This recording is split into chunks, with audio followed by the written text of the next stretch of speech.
The difference between what the average person pays in taxes and what a wealthy person pays isn't illegal.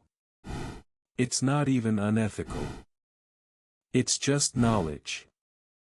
And today, I'm sharing that knowledge for free.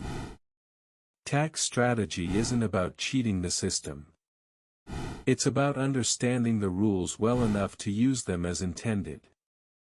The tax code rewards specific behaviors: investing, job creation, home ownership. If you're not taking advantage of these incentives, you're leaving money on the table. Strategy 1: maximize tax-advantaged accounts. Before you invest a single dollar in a taxable brokerage, make sure you've maxed your 401k match, your IRA, and your HSA if eligible. These accounts save you 22 to 37 cents on every dollar depending on your bracket. That's an instant, guaranteed return you can't get anywhere else. Strategy 2: understand the difference between income types.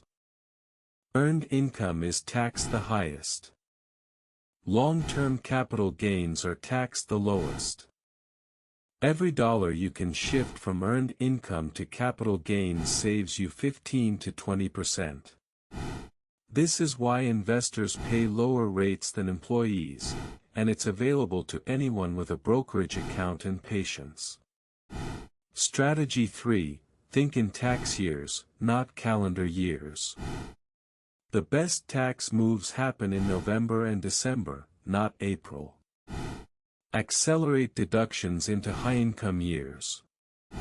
Defer income into low-income years. Harvest losses to offset gains. These are the same strategies wealthy families use, they're just not advertised. Your homework: pull up last year's tax return and identify one deduction you missed. For most people, that's the home office deduction, the HSA contribution, or a retirement account top-up.